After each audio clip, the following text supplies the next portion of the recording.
মোবাইলও দেওয়া ফিউ আসলা তাই ফি তৈয়া করছেন দুরুম চান্দি রে বাবা।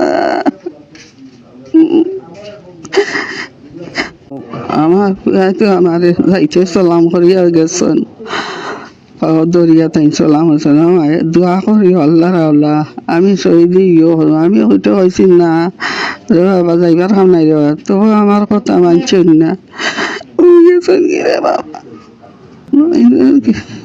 গাড়ি সিএনজি চালাইতে ও ইসলামপুর আইনতে একজনের তাই সিলটি গাড়ি চালায় আর আমার এই দুইজনে ইয়েও চালায় ওবাজত গাড়ি চালায় না কইলাম তোমার পয়সা কিন্তু লাহরো আমার ঘর খান জিত করাইব মেঘর দিনও সারা হিলর দিন সারা ঘর খানোর খানা খানা খানা খানা 4 জন আর 2 ফুড়ি এক ফুড়ি আর আমি রে মোবাইলও দেওয়া ফিউ আসলা তাই ফি তৈয়া করছেন দুরুম চান্দি রে বাবা।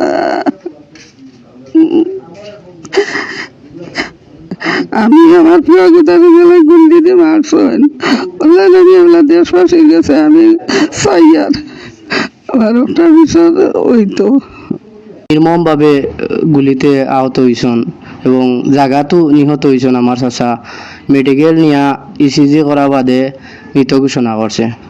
তো মৃত ঘোষণা করার পরে তারা নিয়া রাইছে লাশ মর্গ খরিলা গুলিবিদ দইলা দিতাম না। আমরা গেছি কতুয়ালি থানা, তারা কইছে কতুয়ালি থানার সদর কতুয়ালি থানা, ওখানে গিয়া একটা দস্তখত লইয়া যাওয়া লাগবে। এখন গেছিলাম আমরা রাইত গেছি, রাইত গোলাপগঞ্জ থানা যাওয়া লাগে, আবার রাইত অনেক চক্কর দিলাইছে গোলাপগঞ্জ থানা তাইছি গোলাপগঞ্জ থানা কতুয়ালি থানা যাওয়া লাগে। তারা অনেকভাবে হয়রানি করিয়া সকালে গেছি, ওখানের এসআই একজন আসলা ডিউটিত, তো ও ডুক রাখি গিয়া তানরে খুব রিকোয়েস্ট করলাম যে স্যার একটা বার ওসির লোকে মাথায় দোকা বা আপনারা একটা দস্তখত দোকা আমরা লাশটা নিবার লাগে, আমরা কোনো চাইরাম না পুষবোর্ডাম বা কোনো মামলা টামলা কিচ্ছু চাইরাম না, কারণ যে গেছেন কি তানরে আর ফিরিয়া পাওয়া যাইতো না।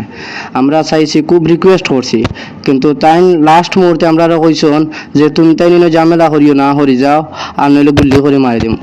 এই কথা শুনিয়া যেহেতু এখন সাইরমকা গুল্লি ওর সাইরমকা নিরহ মানুষ এমনি মারা যার, আমরা আবার ডরাইয়া আইছি, আইয়া বাড়িত আইয়া আবার গোলাপগঞ্জ থানাত গিয়া গেইটো গিয়া বইত আছি, কিন্তু গোলাপগঞ্জ থানায় কোনো জিও দেয় না।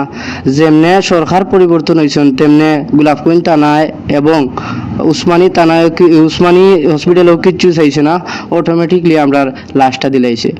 তো আমরা গোলাপগঞ্জবাসী সহ সারা দেশবাসীর কাছে একটাও আবেদন জানাই যে এইরকম যারা নির্মমভাবে হত্যা হয়েছে তার বিচার অতি শীঘ্রই হওয়ার দরকার এবং তারার বিচার যত দ্রুত হইব তো তারা আত্মায় শান্তি পাইব।